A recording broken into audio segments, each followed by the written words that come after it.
You know, I have a girlfriend that's like, I would never date a bald man. I'm like, what? She's like, they have to have hair. I'm like, what? So the whole point well, I here- have girlfriends that think bald men are extremely sexy. Me too. Like, They say they have more. There's like testosterone. 237 ways a woman will have sex with a man. A man will have like 3. But, Sorry, go to the finish your point. but the whole point here is like, as the needs for hypergamy start adding up, the number of men available in The that options are pool quite small. start shrinking and shrinking and shrinking. Welcome back, everybody, to the Glen Gilbert Connection, where we discuss relationship wisdom for the seasoned man and woman. Today, we're going global. I'm joined by 3 incredible Latina women from Brazil, Camila, Fern, and Viv. 2 are leaders in the tech world, and 1 is a visionary interior designer. All 3 are in committed relationships, and they're here to share what really matters when it comes to attraction, connection, and lasting love. For the men listening, if you've been through a breakup and you're wondering how to step back into the dating world with confidence, you're about to hear insights that could change the way you approach women forever. For the women listening, this is your chance to hear how other women think about love, partnership, and the qualities that truly stand out in a man. Thank you all for joining me. I really appreciate your time. You're welcome. Thank you for having us. Yeah, it's a Absolutely, pleasure to be here. absolutely. So let's just go around the table and just tell us how long you've been in your current relationship with your spouse or your boyfriend. And Camila, let's start with you. Okay, you tell me. How long have we been together? So we've been together for about a year and a half. Yeah. We've been together for about a year and a half, All almost right. 2 years fine. now. Glad you're tracking that well. I am trying to track that very well. Thank you. And Fern? Yeah, so I've been in an incredible relationship with my best friend and my soulmate for a little over 6 years. So yeah, it's been incredible so far. That guy. That guy over there. That guy over He's there. behind the camera, but he's here, just like checking my words one by one. So Well done. Yeah. And Viv? And my guy is here in my heart. He's not here today. He's playing volleyball as he does every Saturday. Yes. And so we've been together for 3 and something years, yes, together. And yes, he's the absolute love of my life. I've never been happier with a man in my life as I am with him. just before I get into it, this love of my life. It's I a haven't- Brazilian thing. Is that that's where you're going? Yes, I am. How can you tell? Because I know. Yeah. Yeah, it's a Brazilian thing. I think it's kind of really tells how you feel about the relationship. It's really deep. Well, I've never said this before. Right. I have never said this. And that, like, this is the complete love of my life. Like, we know when we feel it. And Yeah. he absolutely is. I fully. This is the first time I've ever felt this. So I fully agree. When we just we just got married, so just like a couple months ago, and it was like this hard moment of you to write your vows, and then you have to just like, oh my God, I want to really choose the right words that resonate the real love I feel about this person, and I want to just choose the right one, and it has to be meaningful. And I feel that love of my life is beyond of just you loosely say I love this thing or I love that thing. You love many things. You love your family or friends.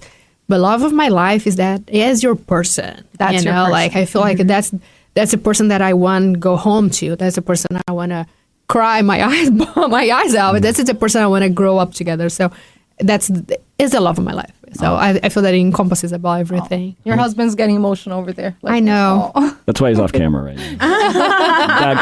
That guy. Yeah. Thank you for that. That's amazing. course. That's amazing. Yeah, I haven't heard that before. Yeah. When you, You started haven't heard that before? When you started telling me that, I was like, I think I did something right.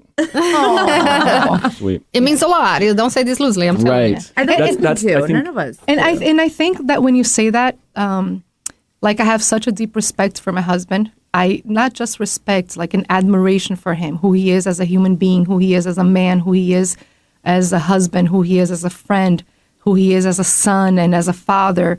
You just see the total of the person, and that's why, like, he's the love of my life. And it's really easy for you to respect a husband when you admire him, when you have such, admiration and respect for who he is as a human being. So, yeah, so that's why He brings the best in you too, and he brings out the best in Kara us. brings the best in you as well. So that's another sign of the love of your life and Yeah. that person that is your chosen person. Bring us the best, but also sometimes bring the nasties of your course. life. I mean, you have your lights and you have your darkness, and I feel like the person that is with you is equipped enough to to deal with it. both sides. And reconnect well afterwards. And the other way around. Yeah. You know, Yeah, like, we're just 100%. stealing your thunder. Let's just go ahead. Sorry. We're just taking over. We're taking over. You guys are doing fine. No, but speaking of which you just mentioned, like I used to be very black and white. I still believe, like by my upbringing, I was very much like it's either black or it's white.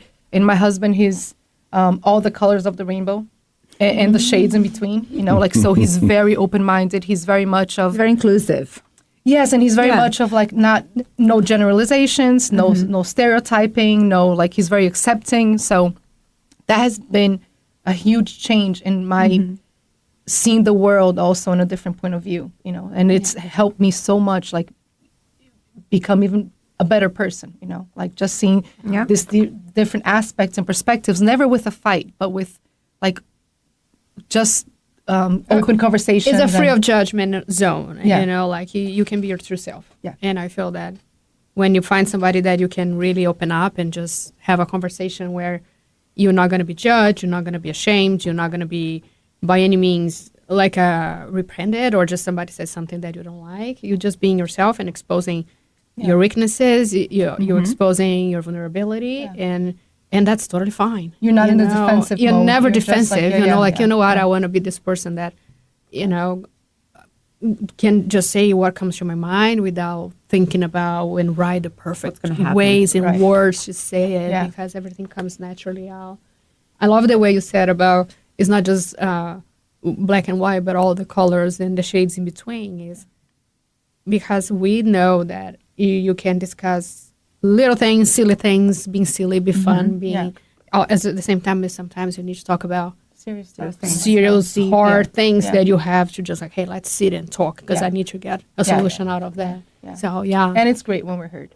So bottom line, Glenn, this is your answer. This is how we know it's the love of our life. Yes. Yeah. Summarize that. Summarize. And the podcast. You know, like that's it. I was going to even say that, kind of jump in, feeling comfortable in the relationship to the point of where you're like, I don't have to worry about anything. I can be myself. And you said that to me once. You're like, I feel so relaxed. Yeah. In the Safe. relationship. Safe is a Safe. really good word. Yeah. Safe in the relationship that you can express yourself without any judgment or. And I'm full self with you all the time, and I have never had that. And I know I can say whatever I want, of course, being respectful, but like you can accept me and say, and we'll talk about it if you're not in agreement.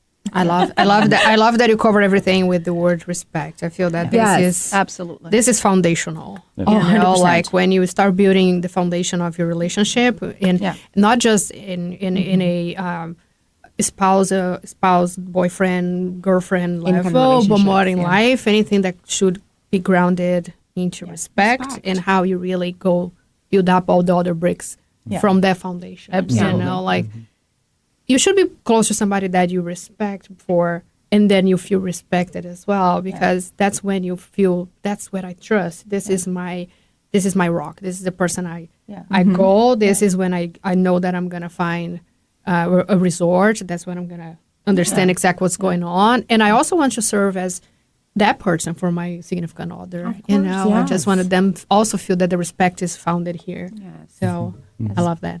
And there's so many people. But I also think we think this way because we have been married before. We had kids. I mean, Vivi have kids. I have kids. And we do not have any of it in our relationships. And Previous relationships, right? Sorry. Yes, in previous relationships. So we learned as well, right? I have been divorced twice. Yeah. So first marriage lasted for almost 14 years. Second marriage, 7 years.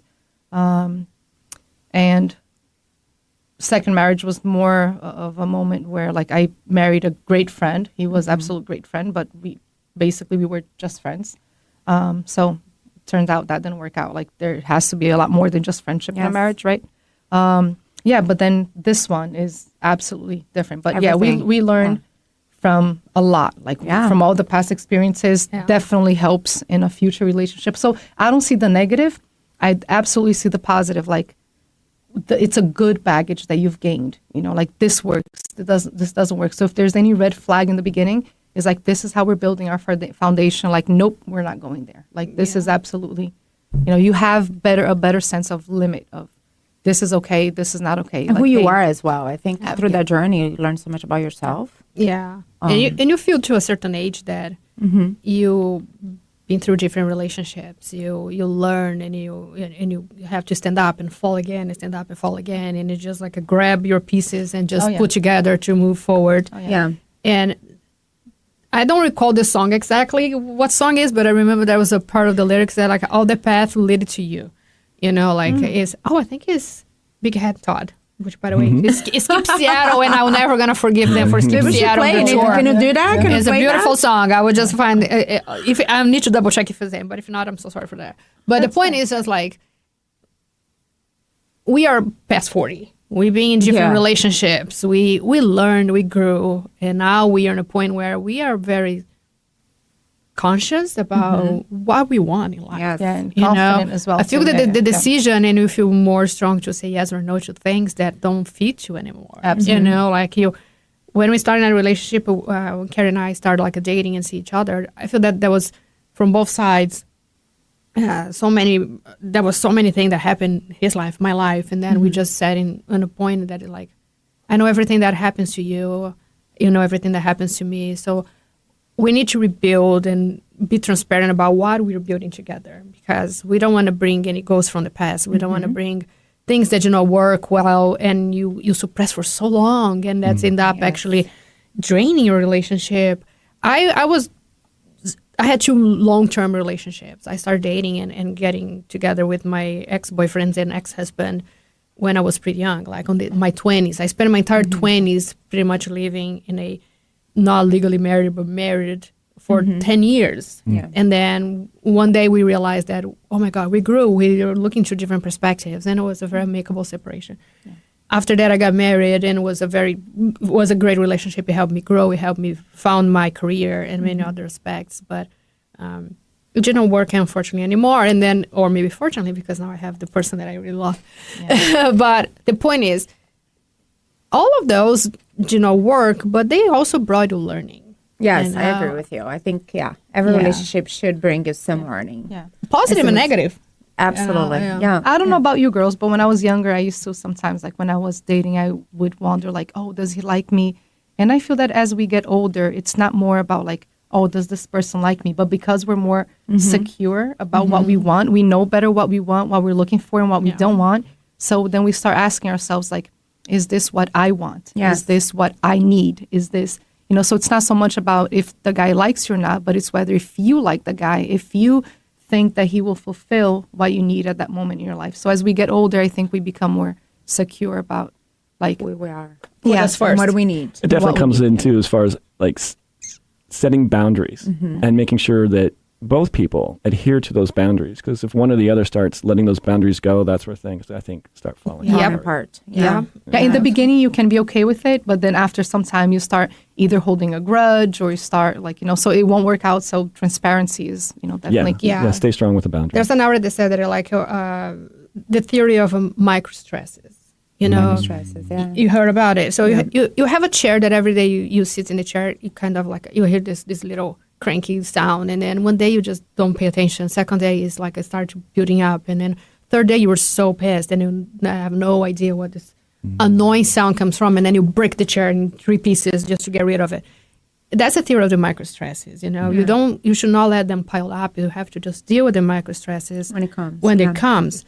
So, and it's same for the relationship. If every day you or your husband does something that bother each other, talk about it. Don't let it drag it. I wasn't like this, right? I was the type that I went from one extreme when I was, younger, immature, more impulsive, where I had the need to like, I thought that way, like, oh, every little problem we need to talk about it. And then I realized that I just sounded like I was like Whining all the time. nagging. I was all the time nagging. And then I was like, you know what? I'm like, a man will only respect you when you talk at the right moment. So, and then also I started doing like I started self-analyzing myself, and I was like, okay, this really bothered me. I'm like, is it because of what he did, or is it something that triggered me from my past? Because you have your triggers. Yeah, I you're have my right. own triggers. Yeah. So I would stop and I would think about it. Okay, is this something I should bring up to him? Or let me analyze here if this is like any past trauma or anything from a previous relationship that really got on my nerve. And then like, I don't want to take it out on the person. So I went from talking like, about the little micro stressors and all the time to then just like really waiting for the proper moment to talk, and then And then I'm like, nah, it's okay. I can let it go. It's no big deal. No need to bring that up. But then that would still be like on the back of my mind or something. And turned out that after like 3 months or, you know, I would like make a list of the things that were bothering me. So I'm like, okay, we need to talk. Because then at this time, like the list had really grown. And then when I sat down, like to talk to my husband, or like, you know, Here's I'm like, a papyrus. yeah. So then I made a list of like 17 things that were bothering me. Oh, good Lord. So he sits in front of me on the couch, and I'm like, okay, so this day, so his mouth and his jaw dropped, and then his mouth dropped, and then he's like, "Oh my God, I thought everything okay." He's like, "I've been living a lie," like, you know, because he thought we were happy and dandy, and like, you know, and then all of a sudden I'm like, "Oh, and this," and then he was shocked, not shocked. I don't know the word to use. Yeah, Like, I mean, like, you're shocked. Yeah, it was shocked. So what did you learn from that? So he's like, "You cannot do this." He's like. He said, "You can't do this. You can't," like, he's like, "I'm thinking that everything is good. And then you hit me like for the past 3 months, you've been holding on to something, like not talking to me." You should never hold it. I mean, of course, it's not going to be nagging for little things, silly things. And I agree with you. Maybe it triggers you more. And then you have to understand why that reaction you have for something that could be very little. Or maybe if it's the persona you are. I'm very germophobic, extremely germophobic. And I assume that, you know, I'm the type of person that you're never going to sit in my bed. You're never going to use dirty clothes around my bedroom. If you just came from the street, you go straight to the shower, you're not going to step in my bedroom. Okay. And I Boundaries. you know, it could be boundaries, but because I just can't. It really hurts me. I don't like that either. And then I feel it's something that I always discuss with my husband. It's just like, for him could be something like, "Oh, you exaggerating. You no, Vocabulary is super important, by the way, because a lot of partners love each other. My husband They takes cannot live shower. I just want together. to make clear. I just want to point it out. He takes shower. He's clean. You can be super dirty coming from the street. It's You know, just like, shower Carrie, before like, I Oh, come to my bed. I just came for the gym and just excited. I'm just like, just step away from me. I just cannot do it. You know. oh my God, Carrie. Like, no, yeah. I'm He's like, sorry, "What are but people it- gonna Sit think on the of me now?" sofa. Like, you Go know. straight to the shower. So like, think about that's a little thing. think about if you hold that in, like you were doing, you held that in, and it's like how that built. But the thing is, do we also use the expression here in the U.S. like give rope?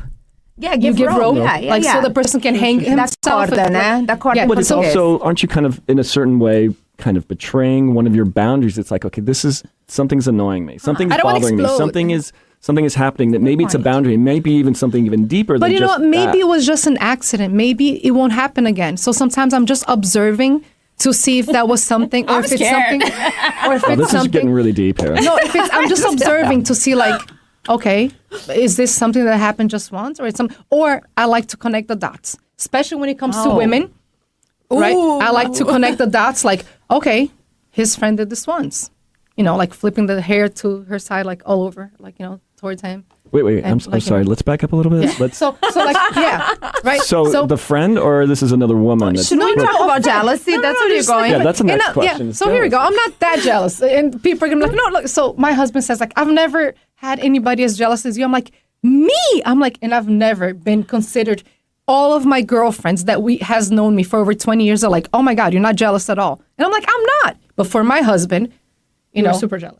yeah. Well, Then I'm like, my well, sources Is it over there, Virginia's are very, very jealous. is it jealousy or careful. is it jealousy or protective? okay, define. You don't want any other women approaching your man. No, Of course not. No, I don't mind that at all. Is that a But question? that's 50% of the Why is this a population. no, question? I don't mind that at all. Not 50% approaching of the another guy, but how yes, can- I don't how want can- another woman flipping her hair over to No. his side all the time. So what I always tell Camila is, you know, the population is around us. There's nothing we can do. Absolutely. I always suggest it's like it's not what anybody else is going to do. It's what you and I are going to do. Exactly. How are we going to react to if Yeah. a woman approaches me and flicks her hair? How am I going to react? If a guy approaches her and says, "Hey, are you single?"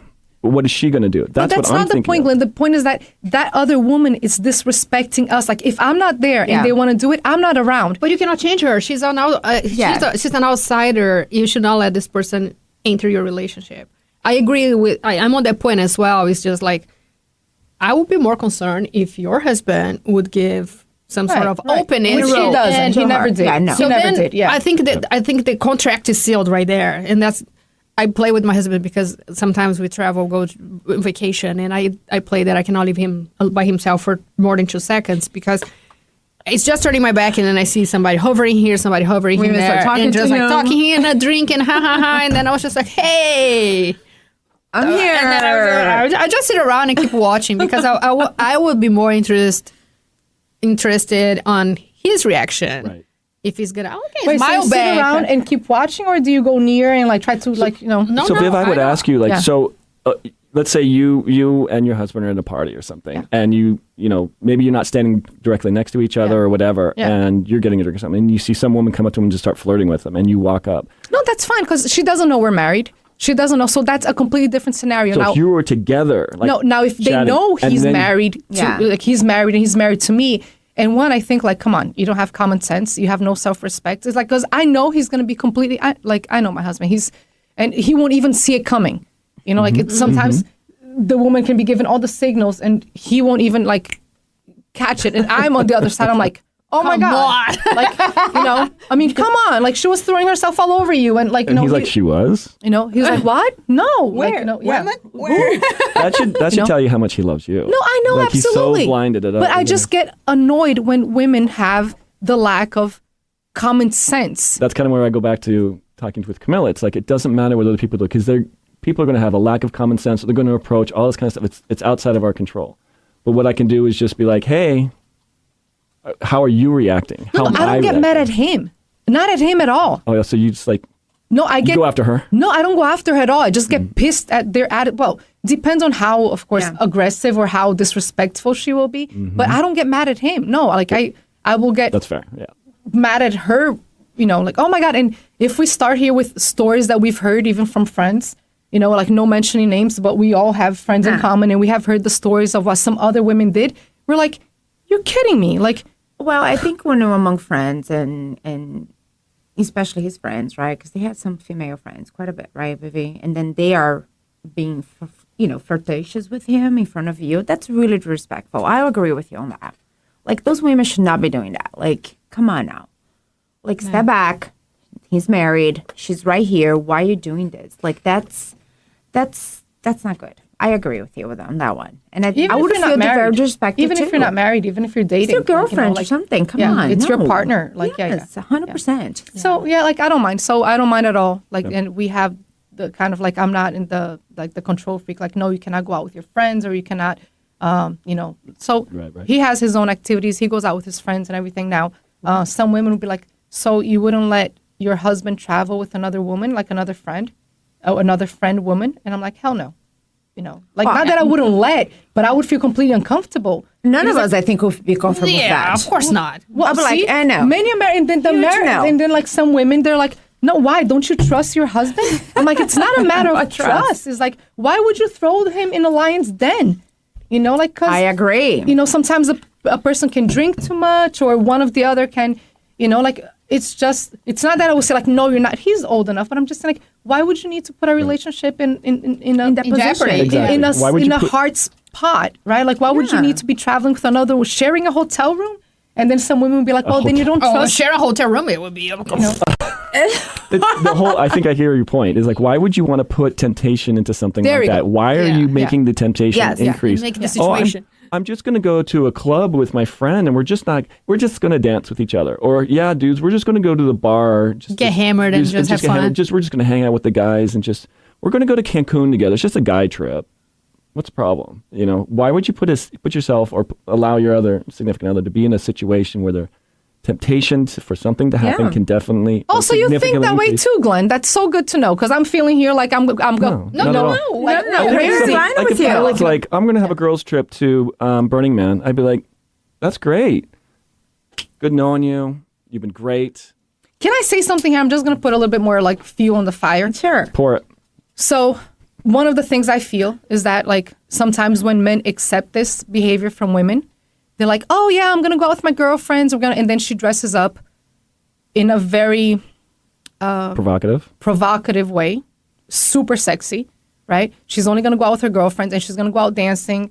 and they're all going to be drinking, going out dancing in a place where it's clearly a place for more like single people. The guys and her with friends. Her? I'm sorry. The guy is with her, like your No. They're just friends, just the girls. Yeah. Okay. And then she goes out and in a very provocative manner, like in dressing super provocative. And sure, of course, like many people be like, no, she's allowed to dress whatever she wants. Of course she can. Yes, absolutely. But and then she goes out with a lot of people that are singles, and of course, then her friends are going to have guys approaching her, and then like she comes home at whatever time. I mean, she's in a serious relationship, and why is she putting herself in situations where a guy can approach? And there's nothing wrong if a man approaches her, but sometimes relationships, they go through ups and downs. And what if they're in the middle of a down period and you're going out and you're dancing? Then another person, of course, that's all mysterious, all courteous, all gentlemanlike, and and then you're already feeling, sometimes you can be feeling a little bit sad, and there's a person that's more than willing to give you their shoulder to like, oh, we want to just dance, and it's all innocent.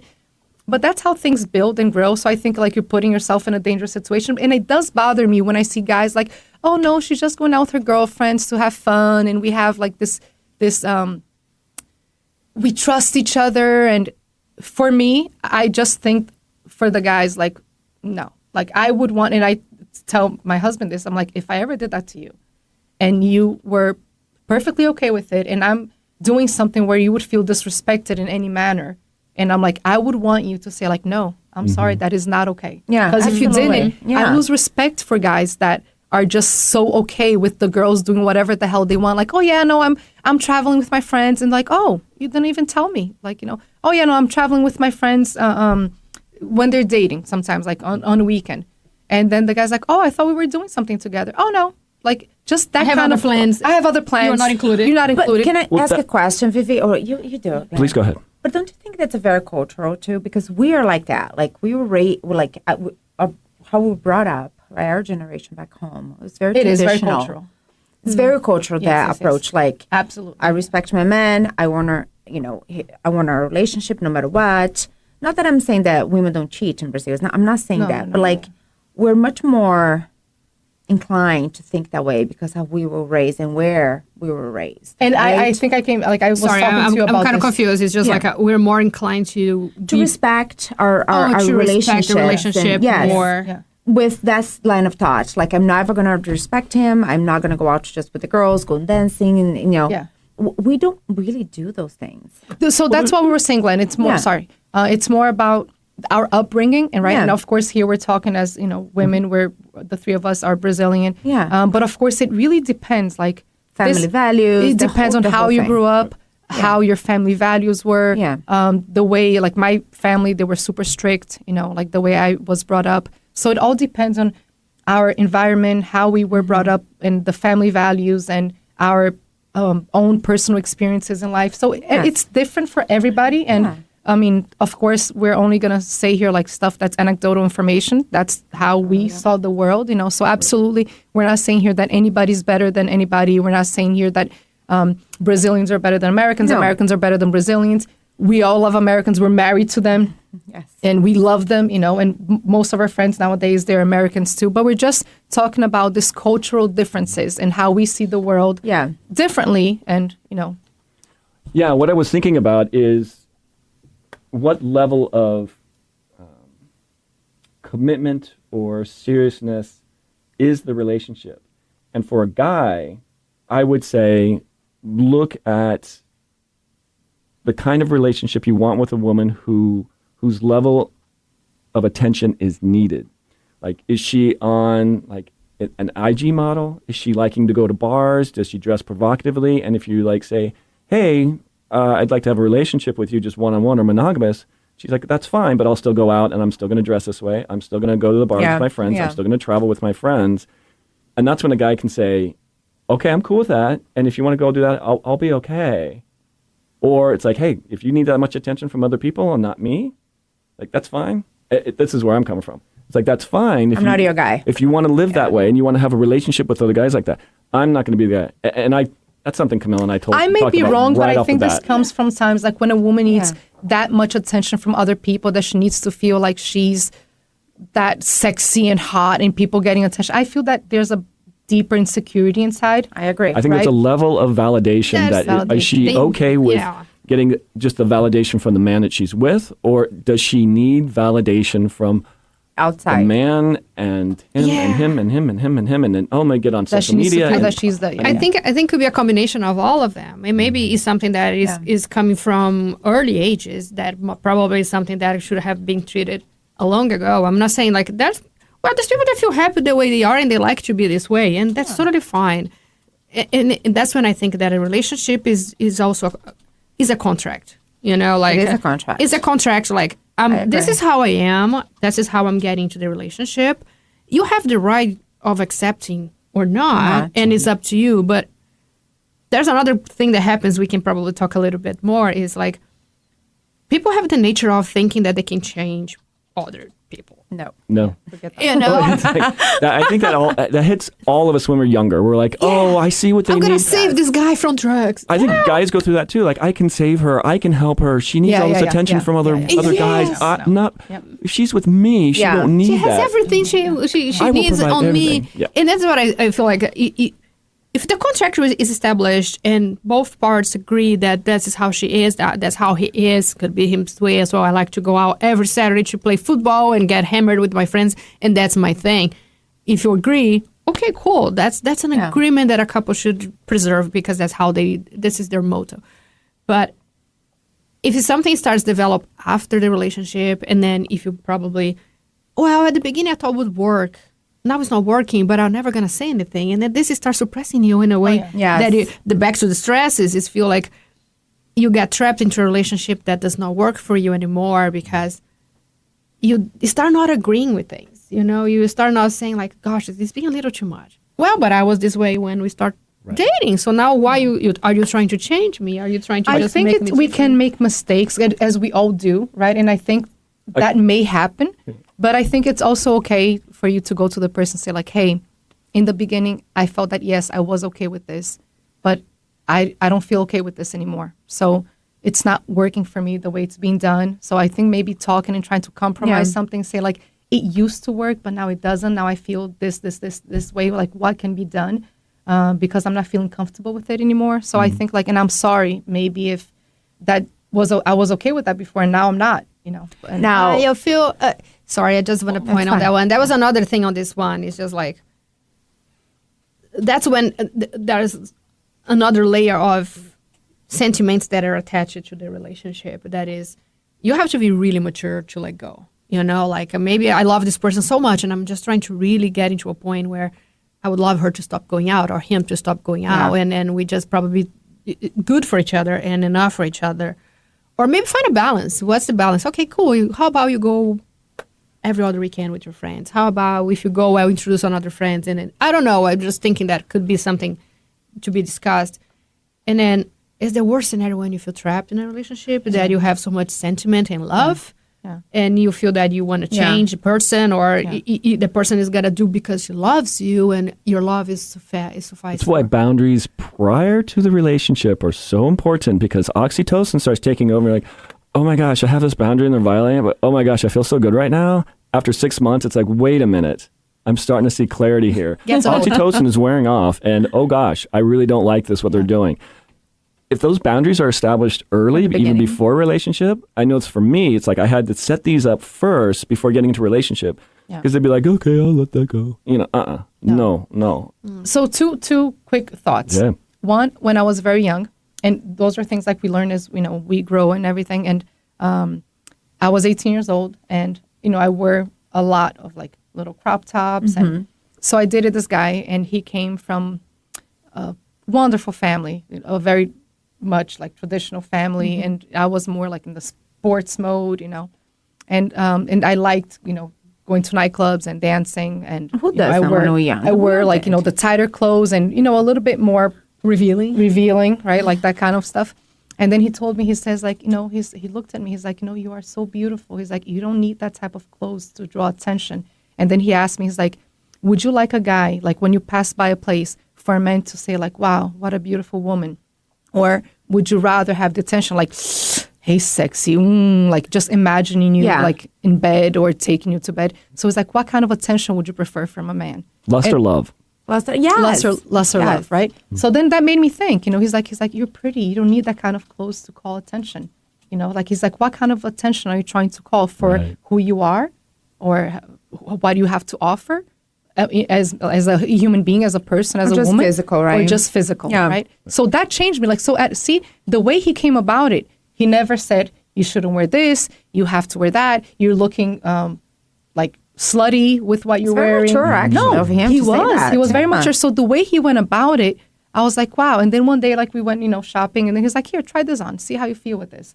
And I looked at it and I was like, okay. And then I was like, wow. He's like, how do you feel? So I was 18. He was maybe like 2 or 3 years older than me, but he had a maturity level from a good family. That's when you see like sometimes how the influence of a solid, structured family comes from, So. Really interesting how he was leading the relationship, and I hope that doesn't offend, but it's kind of like one of those things of where you were allowing him to lead you into an area that probably you weren't really recognizing. It's like, why do you need to dress that way? You're beautiful as you are, right? And we've talked about this. It's like, well, I also think nowadays, one of the reasons why relationships are not succeeding, because I think women are falling so much in their masculine frames instead of being feminine frames, like, if a guy can be masculine, why do you want to be with him? And let's just reiterate.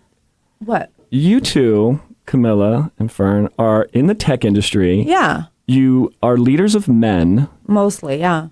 And you have to have a certain leadership, masculine frame mindset when you're in your jobs. But your relationships you take a little differently. Well, my way of being masculine is like results, right? So here are the numbers. I'm in sales. So it's all about money. That's what we need to deliver. And how do we get there? So that's my masculine frame, but it's not really masculine at all. I'm not super masculine at work either. I don't have that energy. I'm very feminine. I mean, I think that's a constant association of leadership and being a male position and a masculine approach, because in a leadership position you have to have a little bit of the aggressive, like a positioning to achieve things, instead of like a woman is expected to be a little bit more softer, is a little expected to be more laid back, versus men being a little bit more aggressive, a little bit more short and such like that. I came from a computer science degree, super male dominated too. Since my day one in career, I always been inserted into a universe completely dominated by men. And then getting to this one, and of course there's many ways for you to prepare and be inserted into this environment. You can choose your path. You can either be this little soft spot that nobody can talk, and then you feel always the minority in the room, which, by the way, I never had that in me. Thanks so much. Thanks for my dad for also raising me as like you are all like everybody else. You're going to wash your car on the weekends. You're going to change tires. You're going to help your mother to cook. I was everywhere. So there was no necessarily this. Very resourceful. Yeah, this feeling of like you were this little baby girl sitting with your red balls in a corner. So growing up into this position and growing up into this career kind of strengthened you a little bit to be in a leadership position. But I don't feel that this could be a masculine position. For me, it's more like a leadership position. I agree with you. Like I'm very feminine, and I was a lot like you. I'm very resourceful. I always done everything. I never was treated like a princess. And that's not how my family treated us at all. So to me, stepping in an environment there's a lot of men, and the only reason why I started doing working tech is because of money. I wanted to be financially independent. I mean, that's really what it was. I prefer to be architect or interior designer myself. But I'm like, well, how am I going to survive? It's wonderful, but like I couldn't figure it out how to make enough money in that career path. At least when I was 18, 19. Okay. And to me, I wanted to have money to be financially secured. So I knew I could take care of myself and my kids, which is exactly what happened in my life, actually. Do you know what I mean? Like, I don't know if I knew this was going to happen to me, but I always had in the back of my head, I'm like, what about if I do get married and have kids and he dies? Who's going to take care of them financially? It has to be me in that scenario, right? And that didn't happen. Yeah. He didn't die, but I did get divorced. And here I am with 2 kids on my own. And I am paying all the bills. Yeah. If I was in tech, I don't think I could have done that. Yeah. But my point is sort of, you don't bring this masculine, aggressive energy into your relationship. And I'm not aggressive at work either. I'm persuasive. I'm very like, even for my clients, which mostly men, I'm like, help me understand how we can get this done together. Yeah. You know, Be factual. I think being factual. very factual, very straightforward. Yeah. I'm very direct. If that's masculine, I don't know. Actually, on the way back, on the way here, we're just listening some to the radio, and then they're just saying that the fact of providing short feedback or just being straight So to the good. point is the ultimate demonstration of intelligence. So Clear I sky. can tell you, men appreciate that. Clear sky. When women are like straight to the point. When I'm working Yeah. with my no and I- subjectivity, just be like straight. 99% of my Yeah. leaders are women, and they're always like straight to the point. Like this Yep. is going, and I Yep. really appreciate that. I am a terrible storytelling, Uh-oh. and I recognize this because people have two drivers, right? One tends to be Yeah. give me your energy quick and Yeah. fast. The other is just like involve me. I need a little bit more context. I need a little bit more of history behind the decision. I'm more on Me the too. side of like, Let's get it hey, done. Camila, this is not working for X, Y, and Z, Yeah. and then what we can do to work together on this one. Yeah. I don't care what happened before that. I don't care I'm how so color, much a lot how, like you too, You know, Fern. and this end up sometimes as, especially there's a cultural shock when I enter into a American company that I work today, Yes. being in Brazil, Versus being here. a woman Yeah. Mm-hmm. in the tech industry. It just like sometimes we came across so rude, or actually taking us very rude because we tend to be Straightforward. straight to the point. Direct, yeah. You know, like where it's just like here, the cultural, a female culture is more like, oh, so this is what happened. So I would like to understand what you think, what's your vision. And then I was just like, halfway through, I was already like sleeping. I was Sounds like like, a lot of feels. what is the point? Just Like- tell me, what's the point? Like it sounds like there's a lot of feels. Like, oh, I feel like, how are you? A lot of feel, I believe, I think. And Americans love to tell stories. I mean, I Yeah. have never worked in an environment where I was like, can you please tell me the story? You need to be a good storyteller. I'm like, I need to get stuff done. What am I telling stories? I'm not reading a book. I'm not writing a book either. I need a minimum context. I just Yes, don't need sure, to know. to make good decisions. Yeah, but I I don't need to know everything. Absolutely. I need to know I'm enough very directed insight too. to make a decision. But something that I learned casually, and then you start balancing, of course, in your also relationship is like how you approach, Yes. how you provide feedback on things that are not working, provide a good positive affirmation when things are working. And I think that it really builds up your relationship on things that you really appreciate and things Yes. you don't appreciate. And you say, don't let it cook. You know, I like, hey, I don't like the way this woman approaching you, and then you're just all flirting back. So that's not cool. No. You There's- know, So you're saying that there's ways to still be feminine and a leader. absolutely. Yes. And you got to find your own way, though. Right. It's not such a straightforward. At least to my experience. I'm not gonna say that sometimes we hide in the bathroom and cry. No. that's we do sometimes. But I would because be you get damned so, to like, cry at work. I'll never cry at work. No, never cry. I will never cry in front of anybody. Me neither. I don't do that either. I don't either. So, from your perspectives as Brazilian women, what are some cultural values or traits that you think make Brazilian relationships unique? Camila, let's start with you. Me? We'll start with you. We'll put you on the spot first. Ooh. I think we're very warm and kind, right? Like at least like my house, I was open to everybody. Any given day, I have 10 kids playing with my kids, and it's the neighborhood house that embraces all the other kids. Yep. And my kids, You have dinner parties. You I have have people. dinner parties. The neighbors are always coming over to your house. We're very social. We love people. I think we do love people. We're very warm and Very warm and kind. Hospitable. Hospitable and inclusive. I would say Brazilians know how to throw a party.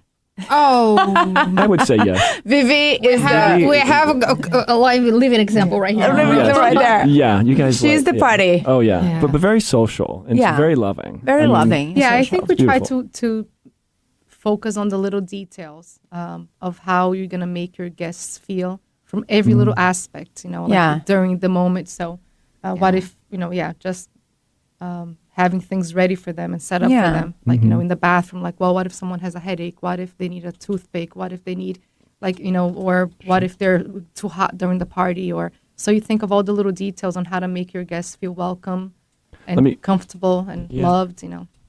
So you're saying you have a checklist that you make out for like about 3 months ahead of time? No. It's a gut thing. Like you're trying to put yourself in the other person's shoes. Yeah. And like we know that we love dancing, right? So a lot of the times we'll just have like slippers or flip-flops to give out during the party because we see a lot of our friends just like taking off their shoes and take your heels off after some time. So it's a very traditional thing to just like give away things that makes you feel comfortable and enjoy all the way until the last minute. But and bringing this to the relationship, I think that's another thing. We do bring that to the relationship. Yeah, we bring this a lot to the relationship. And which is funny because like when I first met Glen and Camila, Glen was like, I was like, Camila, Glen needs to put some more sunblock on. Like he's starting to look like a shrimp. It was at a pool party. She came to me. She's like, he needs more sunblock. He's too pale. I'm like, yeah, he's not Latino. Like and he's out in the sun. Like he's like Is it not a mix of like a motherhood and also being a protective, letting my husband complains is like,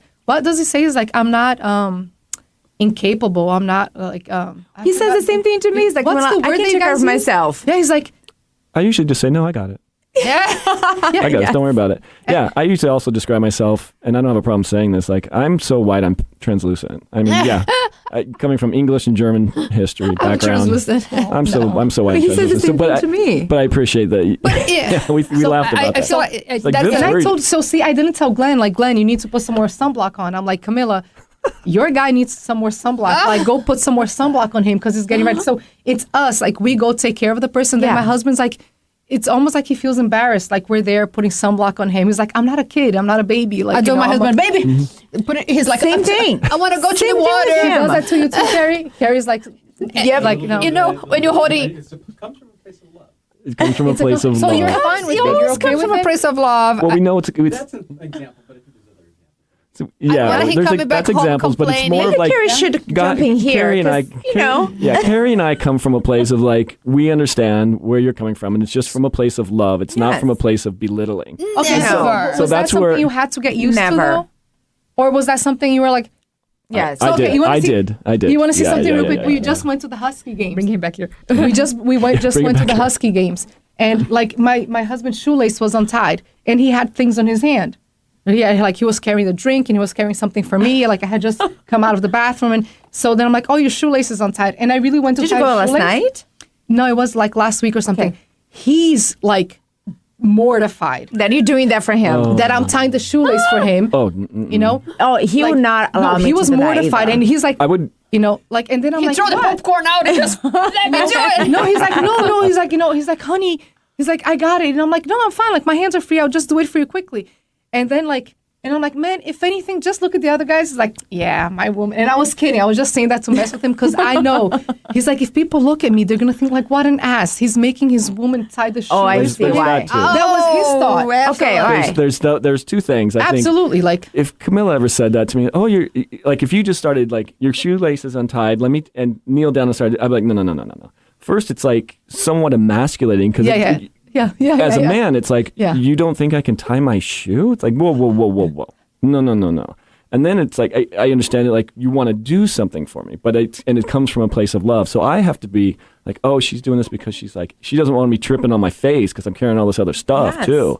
So I'm like, oh, I got it. I probably set everything down. And like, or I hold take this care stuff so you can't tie your own. I wouldn't even do that. Well, I caught him, like, because he was holding our drinks. Right. He was holding my coat. I had just come out of the bathroom. And instantly I'm like, oh, your shoes. So anyway, this is not, and it doesn't come to play like, oh, I'm being a submissive person. No, it's none of that. It's just like, it's like worry about him fall. You don't want him falling on his face and scraping his face up. Right? And he could have done it. I could have taken my coat back. I don't want him to drop my beer. I don't want him to drop my beer. What if you did this? Hey, babe, what if he drops my beer? Absolutely. What if you did this? Just like, hey, babe, your shoelace is undone or whatever. And then like you started taking things out of his hand so he could take care of it. Like, here, let me hold this while you take care of it. Just like grabbing. And at times we don't think that way. It's just a suggestion. I'm gonna back you guys. It's just out of instinct. This is a mother thing. It is a mother thing. I would grab stuff from his hands and say, tie your shoes. Yeah.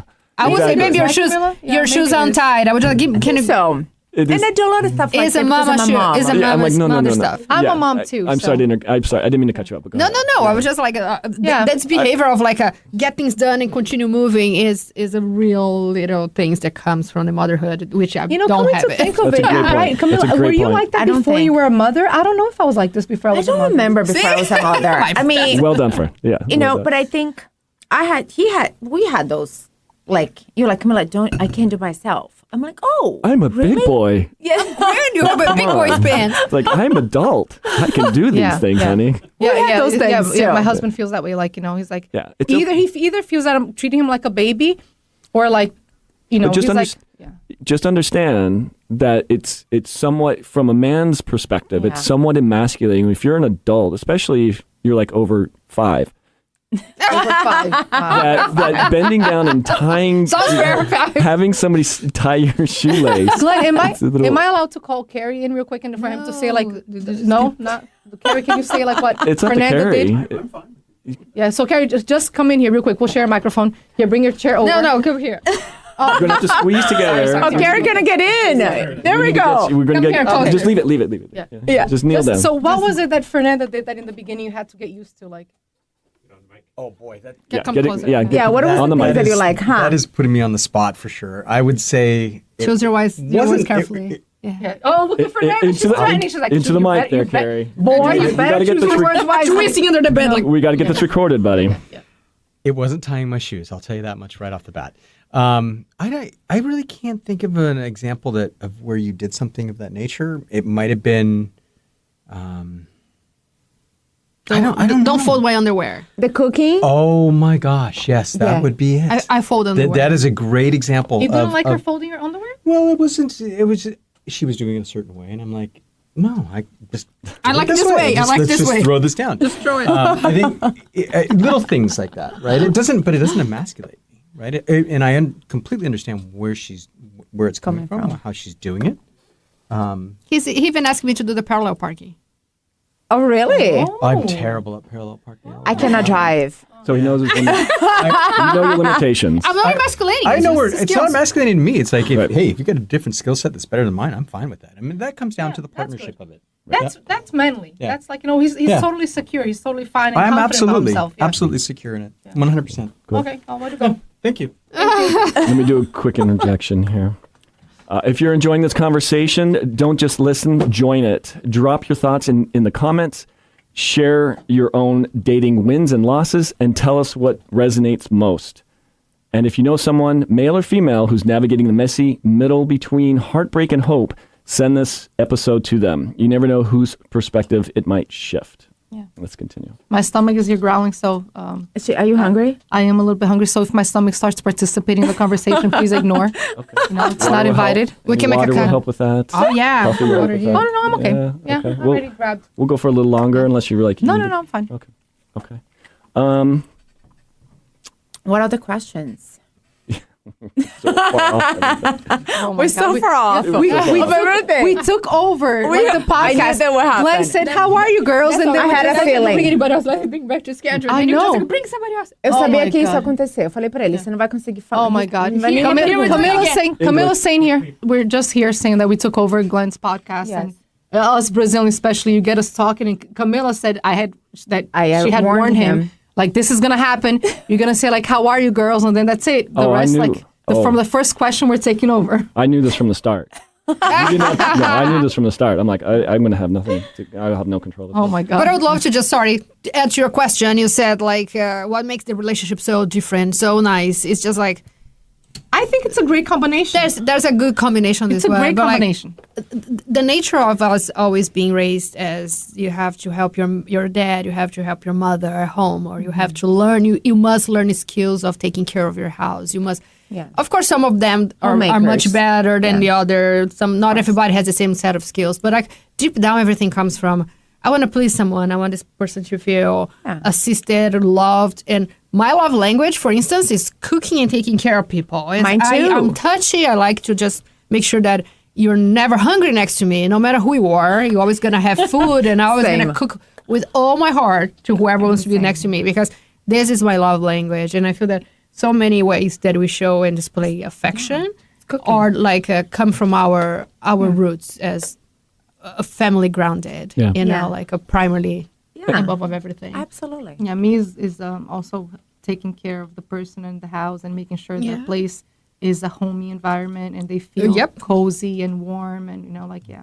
Like With it's beauty. an 'Cause oasis. you're interior designers. And Everything has to be beauty. beautiful. Everything has to be very But textured. it sounds like you make it an oasis. You make it like a place, a sanctuary. Yeah. Yeah, a little nest. You know, Little I nest, just sure. feel that that's the place Yeah. where it's our Yeah. safe place to come home to. And when we tell people, like, oh, when we want others to feel welcome in our house, like, welcome, but we want our family to feel welcome, like, to have their little place. Like, what makes you feel welcome at home?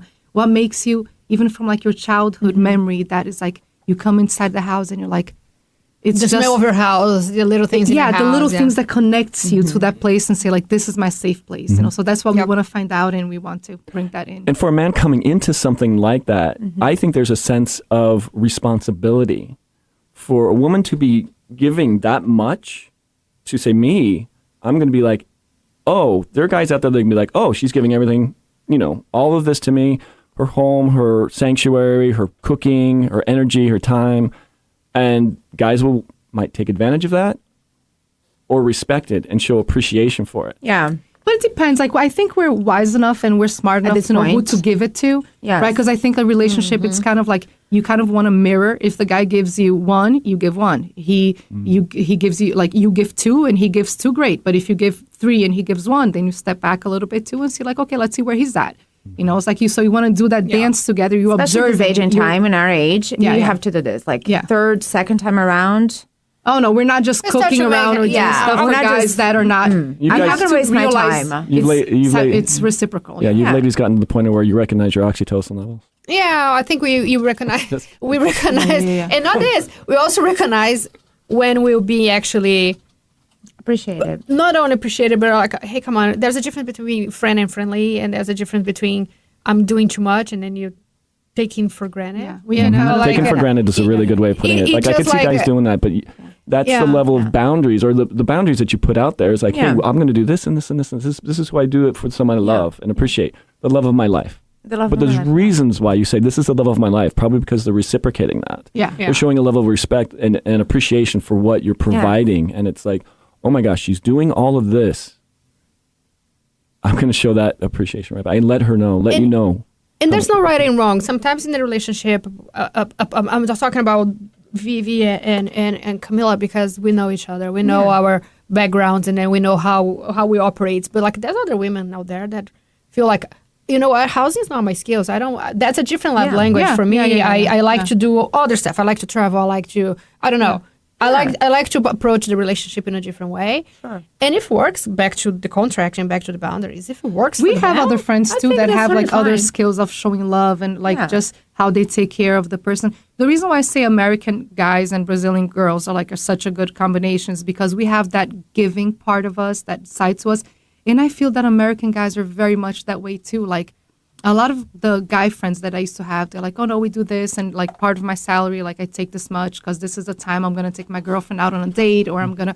So it's just that I feel that they have this consideration and Complement each other. they complement Yeah. each other. I just think, like I tell my Brazilian friends, I'm like, oh my God, I think American guys with Brazilian girls is just like such a good match. Like with the way they're raised, the culture, it just complements one another. Yeah. You know? Yeah. Yeah. Yeah, I would agree with that. Yeah, a lot of the younger guys are kind of in a state of just being ignored. Like, I'm thinking about guys in their 20s, maybe Yeah. even in their early 30s, where they're may not having a whole lot going on for them, but they don't know what to do, and they're afraid to go out and meet other women. And so ways to level up, knowing that, I guess, what you're saying, Brazilian women have a lot to Yeah. offer. Not a competition. I think there's not a competition about, oh my God, if I don't get to the standards, to her standard of loving or commitment to the relationship, I might not feel a part yet. You know, I'm not at the same level. Everybody has something to give. Yeah. Little things, Absolutely. great things, Yeah. good things, bad things. And then I feel like you both get into the relationship knowing exactly what are the gives and gets. I don't believe that is immutable. Over time, this could actually change, evolve, or maybe be deprecated. I don't know. There's some traits that you feel over time that is, you know what, maybe I should stop doing this, or maybe I should do this more. And the same way goes to the other part. thinking that Yeah, yeah. I know that she appreciates this. I know that she doesn't like this type of thing. Maybe I should just start, calibrating a little thing, how actually I'm giving and what I'm getting too. Yeah. If you're starting in a relationship where it feels like a competition, that's so exhaustive. Right. You know? Oh my gosh, that's exhausting. If I don't do it, oh my God, if I don't do it, she's going to get pissed at me because I God, have to yeah. no, do it it. shouldn't be this way. It feels and like all the drama. No, oh, No, Yeah, the and drama, yeah, I know. you add a layer of a drama that is like, look, Like we- our we- role as men, we should be coming into the situation being like, what can I take off of your shoulders? What stressors can I relieve you of? Yeah. And that's how it's I the approach. protection side but of the you guys man have being, such a capacity. Like men have such a capacity We- to make us feel safe, and like it when they care, right? And they like, what can I help you with? Just that question. Yeah. Can I help you with anything? What can I take off your plate or off your shoulder? Just that question is already takes a whole bunch out of us just by knowing that somebody has got our backs. Right. You know, like somebody is Yeah. there for us. And maybe for you guys too, like, sometimes ask my husband, what can I do to make you happy? I really want you to be like the happiest husband in the world. Like, what can I do to make you happier? So, yeah. Yeah, I was thinking I had the discussion with Dr. Jackie Brown the other day, and when you say safe, it really resonates. And you get to a point of where, when we were talking about earlier, where you're just like, I feel I can be myself.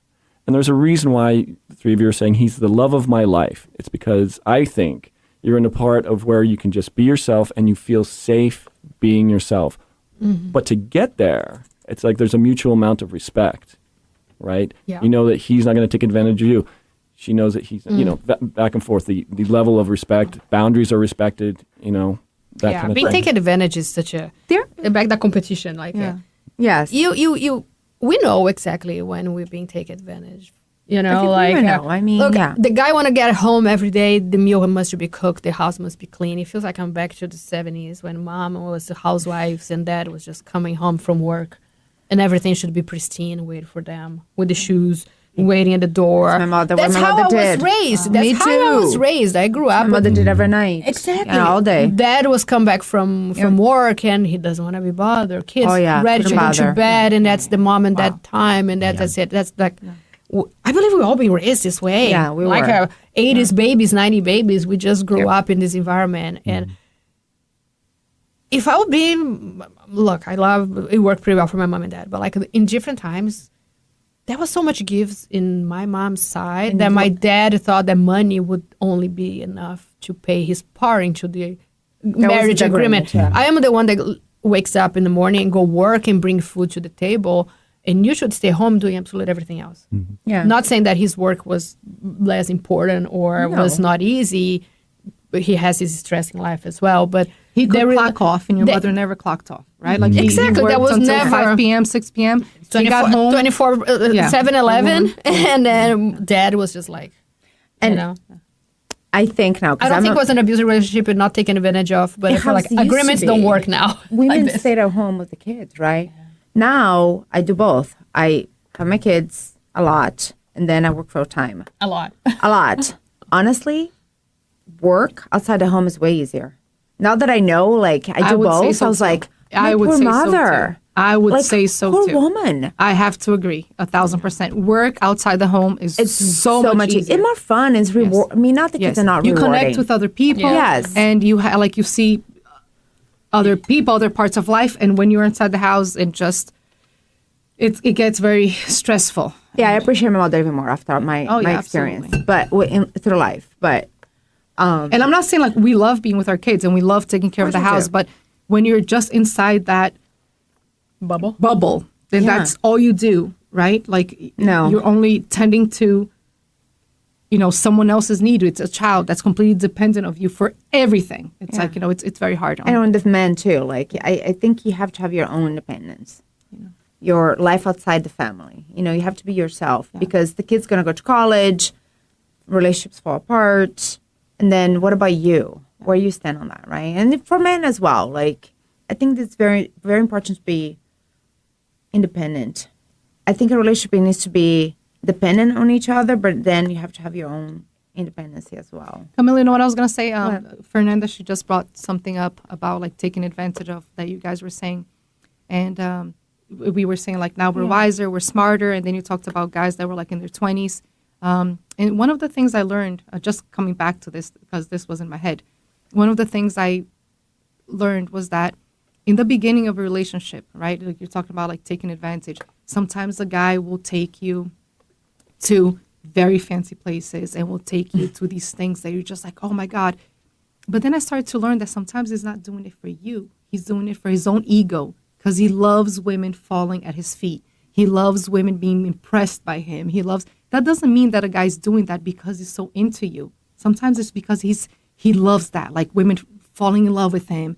And like, oh my God, he took me on a helicopter ride. And oh my God, he took me to this, like the most expensive restaurant in town. And sometimes he's doing it for himself because he knows like, so yeah. So so the thing that I also saw is like a relationship is like a picture. Sure. Like day one, you have the picture. Doesn't mean that it's going to stay like that forever. So he may be a great date, day 1, date 10, date 20. Doesn't mean that he's going to be great after date 25. So it's taking one thing at a time and really, like really giving it time to really observe and see the white flags and the red flags. And Yeah, are you talking about men are usually leading with their wallet? Like, hey, I'm going to take you to the nicest restaurant and I'll drive you around in the nicest car and then we'll go to the nicest place for $40 drinks or something like that. Yeah. Is that the kind of man you're talking about? Yeah, I'm talking about in the dating world, yeah. Like sometimes women can face that and we're talking about like guys who have values.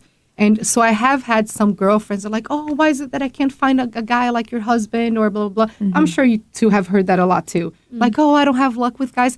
And I would tell my friends like that there are so many things we can observe in a man. Yeah. Then I'm like, come on, really? Why do you keep on falling for these guys? There are so many things that you can see and tell that right away. From the way they speak, they're all there. Yeah. From the way they dress, from the way they approach you. They approach you. And one of the things I say the most, I've always observed, see how he treats people that cannot offer him anything. Mm-hmm. That is one thing that I always observe is like how he treats a person that's serving you at a restaurant, how he treats a valet, whatever, how he treats. Because it's very nice. Yeah, he's interested in whatever he wants with you, whether it's taking you to bed. He wants to impress you. What about people that have no importance in their life? You know, how? So it's a time for, in Brazil, there's a saying, while you're dating, keep your eyes wide open. Because after you get married, you're going to have to shut your eyes for a few things so things can like let go and for you not to be nitpicking little things. So while you're dating, lots of compromising. What you're talking about is a case for how men can start approaching relationships in a certain sense that develop yourself to where you have your boundaries already developed before getting into a relationship. Keep yourself healthy, sleep right, eat right, work out, do these things. Develop a social network so you're already doing fun things so you don't have to show it off to anybody. You don't have to go to the most expensive place to get something to eat or go to the most expensive bar to have something to drink. You could go to something that's just like a microbrewery or someplace that has really cool desserts and you don't have to spend a whole lot of money. It's just, this is the world. Those are usually the best dates. Like when we just go to paseo and just sit like by the beach or something. Right. I love those. It's just super social and like, here's all of my friends. Yeah. And to have the girl go, hey, you can join me and my friends. We're going to go over to this place and we're going to all hang out and we're going to go, we're going to go to the beach first and we're just going to just sit around by the campfire. And then we might go to, blah, blah, blah to have a dessert because the desserts are really awesome there. And then afterwards we might go and play some card games or something like that. I mean, just put it in an environment to where it's talking whatever bring it to your word. I think you bring it to your word because if you even if you project yourself in a word that does not belong to you, I want to go to a $40 bar and drinks in a bar. This is not sustainable over time. Yeah, you're just gonna say like you're just trying to show off and you're just trying to impress, but that's not you. Yeah. And then when she really finds out who you really are, it's gonna be disappointing. Right. Because she's just like, I fall for the guy that pay fancy restaurants. Well, but I'm not a guy. My money's gone. So like, and for men, however. Who was I talking to? No, it wasn't with you two yesterday. No, I was talking with another friend that we were driving the car together. Okay, and many ladies may disagree. Many guys may disagree too. Okay. But for me, sure, you can get to know a person. You want to do a video call first, a FaceTime, go for it. Going on a date? But if you go on a date, I will always offer out of politeness to split the bill. Always. Me too. But if he accepts it, I'll never see him again. I'll never see him again. I am deleting his number from my contacts. Or if somebody else answers my phone, like say she died. She died. She no longer exists. I will want rip this up earth. his nope, that's it, like done. If he cannot be a gentleman on the agree. first date where he's inviting her out, Can you imagine the rest? Can you imagine the rest? He's gonna Yep. be that cheap? No, thank you. I'm sorry, go ahead. Yeah, so take her to a place where yes, you can afford to pay, to pick up the check. Always. The point, it sounds like the point here is like you got the three of you don't need to go to an expensive place to have a nice time. No, not at You all. don't need to go to an expensive bar to have a nice time. But care They can about be person. super social. We went to a silly, just a arcade. Oh yeah, that was so fun. Just him and I were just went to arcade and we had a blast. But I would point out to guys that are trying to get into relationships, if they're wealthy, try not to lead with money because like what you were saying, It's so easy to fall for that. Yeah. right, or it's easy to fall for it, but if you're like, this is how great I am, look at this is $1 million But you know why watch. too, Glenn, this is happening? Because have you guys heard of hypergamy? Did I say this right? Because I never get it right. Hypergamy. Hypergamy. So do you know what that is? I don't know. So hypergamy means that women want to marry a man who's across or up, is marrying up, right? So if she makes 100K a year, she wants a man that makes the same or more. Okay. So there's a lot of buzz about that, how women want to equal or more. And in my point, I was like, well, I can see that when you're in 20s, you're looking for a mate, you're looking to have kids. Let's be honest. Money makes life easier. It just does, especially when you have kids. Come on. It's one less word in life. Let's put it that way. Right. But now I think in our 40s, right, after marriage, after kids, after everything, doesn't money matters that much? Of course, I want a guy, usually women want a guy who has integrity, right? Amiga, And I has think it purpose. does. You know why I think it does? But do you think like, Vivi, because if that's how it goes, women that are extremely successful never going to find a mate, never going to find a husband. Well, or yeah. But do you remember a saying in Brazil? I would try to freely translate this. Yeah. When, Which one? when the misery knocks the door, the love jumps through the window. It's something in this line. It's, Ok, fala em português. Como é que é isso? quando a pobreza bate na porta, o amor pela janela. Ah, é verdade. So okay. the reason why I said I Translate for us who disagree. don't speak. Yeah, that's what I said. I said exactly the same. Like When poverty knocks the the poverty door. knocks your door, the love jumps through the window. Love jumps It's through just the like, window. hey, it's because like it's easy and poetical and romantic. This we're just together for love, no matter who makes more money or no matter who. But I feel like if one of the parts have no ambition to just be their best, I mean, I'm Right. not saying. I think that's more important. I'm not saying like men should always have more money than women more and successful. be No, more yeah. successful. I think it doesn't matter. That's not the point. The point is, if you both are striving to do better, more, Yeah. that for me is really sexy. I think so too. You know, like have a there's- plan together. So Or sometimes they're not. Sometimes they're two people that want to live out in the woods in a That's tiny fine. house. If it works, that's it fine. works. If that's what they're Totally for. works. But what I was saying is my mom was a family attorney, and she had to deal with lots of divorces and couples that were divorcing. And she would tell me like most couples would divorce over money. Yeah. So when hard times come, it puts such a stress on the family. Like, how am I going to put food on the table and for the kids?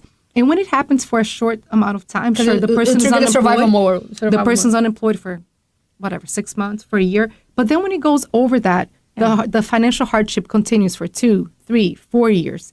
It puts such a strain on the marriage.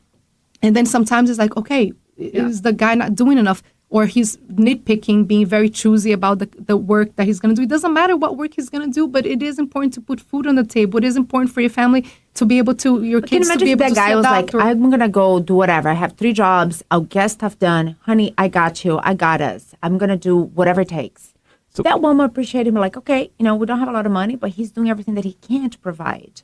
So I think why men, especially young men, I think are living with their wallet because they have this idea of a women only want me if I make more money If I protect, I'm a provider. Exactly. And I don't think more and more as women are going to college more than men nowadays, that's going to shift pretty quickly here. The next generation, men going to fall behind. Yeah, They're falling I behind agree. already. So a couple points here Okay. for the hypergamy thing, Yes. where women are looking at men who are making just as much or more. The big argument there is if a woman is, say, making $150,000, say, $100,000, and they're looking for a man that makes at least $100,000. One, like less men are enrolling in college, less men are Right. graduating from college compared to Right. women. So they're, it's going to start going down to the point of where men are going to be making less than women. And the number of men, like in what in general, $100,000 only like 20% of Americans make. Yes. Like 15 to 20% of Yeah. Americans make $100,000 or more. And I think as the higher you go as far as your salary, the less people make that much. And then you cut that in half for okay, I'm looking for a guy that has that. And then if you add on height to that, we're talking in less than like 1%. And then you add age to that. Add age to that. Then you add, like- are they obese or not? Yeah. They have hair or not? So, They have teeth, you know. I have a girlfriend that's like, I would never date a bald man. I'm like, what? She's like, they have to have hair. I'm like, what? so the whole point Well, I here, have girlfriends that think bald men are extremely sexy. Me too. Like, Well, they yeah, say I they have more there's Anyway. like 237 ways a woman will have sex with a man. A man will have like 3. But, Sorry, go to the finish your point. but the whole point here is like, as the needs for hypergamy start adding up, the number of men available in The that options are pool quite small. starts shrinking and shrinking and shrinking. And so it's like, it's a really good point to say, you know, money, it should be a factor, but as long as the guy is doing some action, not Yes. saying it. That's another thing I would say, tell men and women. Yeah. It's like, are you backing up what you're saying? Are you doing things? Are you showing action? Yeah. Or are you Yes. just talking about it? Are you talking Yeah. the talk? Oh, you then walking the walk. Yeah, Yeah. Yeah, Yeah, talk. right. And Glenn, like on this matter, like when you brought back, the fact that my women is tying my shoes, it could be seen as emasculating. Do you think a woman Making more money. making more money over a man in a situation like, okay, Yeah. the guy is just there, or maybe there's a different standards. I see that the guy is hustling, is doing his best as he can, but still I have somebody else doing a little bit more. Unfortunately, to the young generation, they see this as a very emasculating. You know, this is like, I don't want to be sustained. I don't want to have my bills paid off by a woman. I don't want to be supported by I don't want to be women, yeah. supported by 100%. women. You know, and it's such a In general, I guess. I would take that. yeah, you know, like is that's the other side of like, we are very appreciative of the work, and we are very appreciative Yes. of, like I said, we're both together. Let's set a line in horizon. Just let's go towards the one. No matter the path we take, we're just always pointing to our objective. Right. Versus just like, you know what, that's what I do. I don't care. think a woman That's what will I mean. not disrespect. I don't think a woman would have lack of respect for a man that earns I would never less than her. Never. I don't think However, less. yeah, men If- might be if- thinking if- that. He might feel that way, Yeah. but I think women would only have lack of respect if she sees that he's not trying. Yeah, I absolutely. agree with you. That's what I'm pointing. Is just like, as long as you trace it, as long as you guys are saying like, hey, I'm doing my best. Yes. This is what I'm doing. And she sees it. Gosh, then, this is. I'm gonna put it back. Is yeah. the ambition, a healthy drive. ambition, and Yeah, the drive purpose. is the most attractive trait in a man. Visual evidence, it can trump anything. Anybody says, you know, be like, okay, that's great. But if you're like, see, this is what I did. See, we're doing a podcast. See, I did the blah, blah, blah. I mean, it's just like, here's a picture of me doing blah, blah, blah. Yeah. Here's us, making a business. Here's me doing, the whole action portion is what I'm Yeah. trying to get at. Yeah. The Versus Bible- talking lip service. The Bible has a saying that says, like, you know a tree by its fruit, right? So a good tree cannot bear bad fruit, and a bad tree cannot bear good fruit. So it's all about the actions that you see. So the person can say, like, the tree can say all it wants, like, oh yeah, I give great fruits and like, Yeah, but really if you don't- juicy and sweet. But if you don't, so always observe. It's always like observe. It's very easy to talk the talk. It's very easy to, you Yeah. know, but Yeah, I would warn everybody, men and women, just to observe the actions Little things of as the well. of the opposite sex. Yeah, that you're interested in Like versus keep it- what they're saying. And it's very disturbing. Like when I started dating, I was like, well, let me listen to some coaches, right? Because I'm like, I got married for 15 years, didn't work out. I'm a little rusty. I'm like, how am I going to start dating again? I'm like, what about if nobody likes me? What about, if I can find anyone? So I started listening to coaches, and so many coaches say this, like, don't ever date somebody who makes less money than you. And I sent you Were these another female day. coaches or male coaches? Male coaches coaching females. Both. We're saying that. Both are saying that. Cause Interesting. He's like, well, in my experience, I have never seen a successful relationship when a woman makes more money than the man. That never really works. And I'm like, but he did not say why. it didn't Why? work. What's the reason? Show me Right. the data. But it's because a woman had the expectation the guy will make more money and take care of her financially all the way. Like, what was it? Because to me, that could be the reason why it didn't work out, right? It's those expectations. If you expect to find a man to pay all your bills and you do nothing, then it's not going to work if the guy makes less money than you. But Yeah. if that's not the expectation, I think there's a possibility to work out. So a program is a huge thing, the dating. And there's situations in life. Let's say, okay, Right. I'm not saying something happens to your work, something happens to your partner's work. Gosh, that's like a hardship that comes through. Okay, I think everything. I talk a lot with my husband. I talk a lot about good times and bad times. Yeah. Like we have a plan for absolutely everything. Yeah. We always said and just like, what if you Lose my job, knock on or- wood, I lose yeah. my job, or knock on wood, you lose your job. Okay, we Yeah. have a plan. Yeah. I always have a plan Which is because awesome. we never. But that's true partnership, right there. And I agree that many relationships end because of fight over money, and it's not just a Because they didn't have a plan. Fernanda. no, not just like men and women, but like a family, sisters, siblings. There's a fight of family over Inheritance and yeah. everything because the money is always the deal breaker into this one. Yes. But in my relationship, what I always incorporate into everyday conversation, little things, economic scenarios, things how we're going, political things, and like agreement and disagreements, or economic situation, gains, losses, stock investments. We are really tuning to it, and Yeah, we you have talk a to. lot about we need to have our rainy days. What happens? There's going to be this is our plan B. God forbid something happens to you. God forbid something happens to me. This is where we go from there because we don't want to deal with the hardship when the hardship happens. We want to be prepared my for husband is like that, that too. when this happens. And Especially what he does for a living. and yeah, we for sure. we have a lot of plans about like because we talk about Yeah. this. I don't want money to be A problem. a problem for us, and Viv- in a matter of like split us apart. Yeah, Yeah. I was just gonna say, Viv, any final thoughts? We're kind of getting that time. Any final thoughts? I think we kind of. So Camila just said something like in the beginning of the dating, like she was like, like, and Fernanda jumped in like, oh, rusted. I would just say like, if you're gonna like, well, it's not a final thought, but it's like maybe a tip that I did when I went on like first date and I started dating again. I was like, you know what? I don't want this to be like an FBI interview. So what? Oh my God, those are horrible. Well, it's Sweat in your awful. palms. It's boring. It's like you're being interrogated. That's absolutely no fun. And my sister was doing that, like, 'cause she was like going on dates, and I'm like, oh my God, the poor guy. Like, it feels like he's going for a job interview when he goes on a date with you. So then she's like, what should I do? And I'm like, well, so what I would take was I would play like. Do you want to play some cards? Do you want to play Uno? And they're like at a bar. I'm like, yeah. Have you ever played Uno before? Let's play Uno. And then there's like a. This is with families. I don't play one with my husband. You're very competitive, Fern. But it doesn't, like you're saying, it doesn't have to be like a $500 dinner. No, but you can just have fun with the person. So Right. sometimes I would say games and Absolutely. questions and answer games. And I swear to God, like we would cry laughing on dates. Because like, oh, so do you, what do you prefer, this or that? And then the person, and then afterwards, like, gradually we asked more like questions about like, oh, you do this and I'll do that. Like, but it was never like that. It was relaxed. So you're just meeting another human being. You're meeting another person. And if they say like, oh, well, I think the earth is flat, I'll be like, oh, okay. How did you come to that conclusion? What made you feel that way? I want to So go it didn't today matter. to another day with I that was guy. just like, But yes, no, my phone is ringing. to your Sorry, gotta go. point.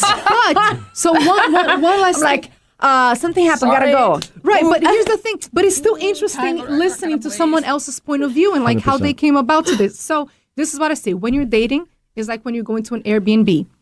When you go to an Airbnb, listen. I want to see this analogy. Let's go. So when you're dating, is like when you go to what do you girls do when you go to an Airbnb? Check everything first. Okay, well you check, but are you checking? Okay, But they have cameras. okay, but are you checking to see if the plumbing is working well? black How the electrical is? Are you checking like the Yes, roofing and all the that. You're not. I guarantee you that when you go to an Airbnb, you're super happy. You're like, yeah, we're here on vacation. We're enjoying ourselves. So you're just enjoying the moment, the place. Now, if it's time to buy the house, then heck yeah. You're like checking every little pipe and plumbing and if anything is rusted. So as you're dating someone, let it be light, right? Like you're in Airbnb, you're just there to enjoy yourself, meet another human being, interact. And then now if you want to start being interested in investing and buying the property, then it's time for you to start asking all the questions. Because I have also heard this one that a good relationship depends on the questions that you ask in the beginning. So being that level of transparency with one another, that is it. So, and last one, I swear to God, last thought of the last thoughts. Sorry, Nathan. Nathan's like, like Our producer's like about to lose his mind. last Like, you of guys the cut last it off. thought. So, see, now I forgot my Let's last come thought. on. No, hold on. Let's go. Okay, wait. Get the last going. thought. God, can you believe I forgot it? Wait, I'm going to course remember. Airbnb, and then you pay, enjoy your Airbnb, ride, and you make the you questions up front. I'm invest just in the helping house. you. Yeah, buy the house, check You're gonna the buy the pipes, house. You gotta make clean your answer. pipes. It passed, but it was something important. Can't believe it. I missed it. Nathan, it's your fault. But can I just remember, say I'll something remember. else too? What are your Like, thoughts? Okay. no, like 10 seconds. having a light relationship like that, like a light date, is good because you see who the person truly is from the get go. The more comfortable you make people in the first date, the more you're going to see who they are, their true selves. So I love that. I thought the same way. And I'm like, well, if I'm super, like judgmental and have a bunch of questions, the guy's going to be like, what the hell? I'm not going to see who they are. And I wanted to see that before I waste my time, because my time is valuable. Yeah. Especially to kids, my career. I mean, I'm busy. I'm a busy gal, right?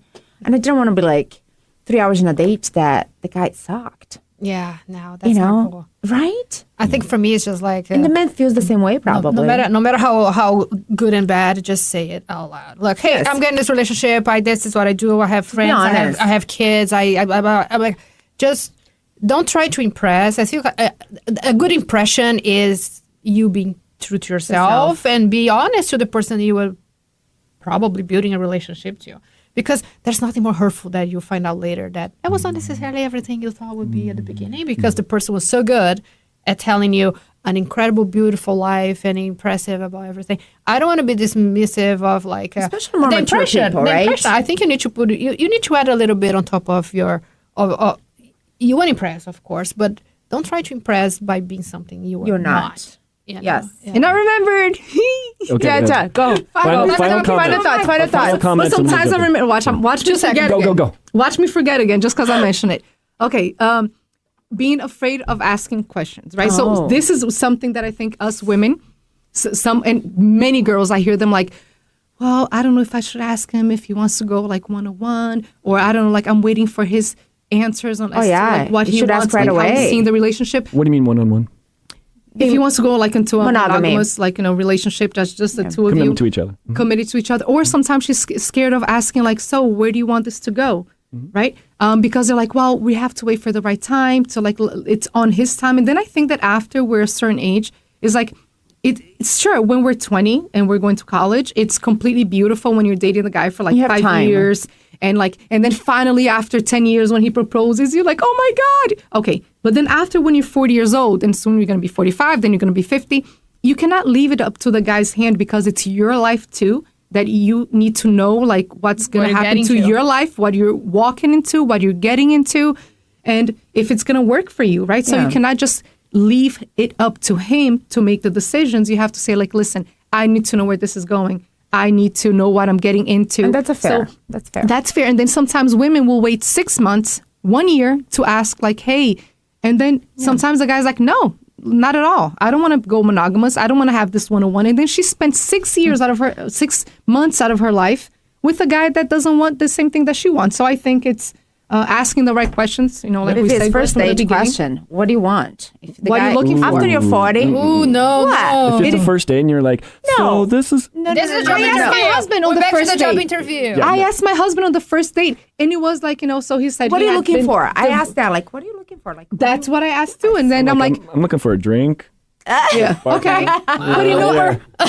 Okay, I asked him about marriage on the first date. So no, for I example, did not ask that, but let me tell you how I did it though. You got to be smart about how you ask it, right? Finish. 10 So seconds. yeah, so I asked him. I said like, we were having drinks, and then I'm like, oh, so you've been divorced twice. I'm like, so are you ever gonna be willing to marry again, or is this something that now they've been divorced twice, like you're done and over with? And then he's like, no, if I found the right person. I'm like, yeah, me too. I'm like, because this is something I believe in, and this is something I want. So yes, I will definitely be willing to get married again. And that's kind of where we fall back on as far as boundaries go. It's like you establish those boundaries early, and you can hold on to those. Even it doesn't matter how much oxytocin is going on. You'd be like, I remember I set this boundary a long time. I gotta adhere to it. Adhere to your boundaries. So then Make a list, maybe. Make a list. Yeah, not a Review complaint it, list. Review but it in yeah. 3 months. Check Oh, it out. God. Yeah, and be like, Yes. okay.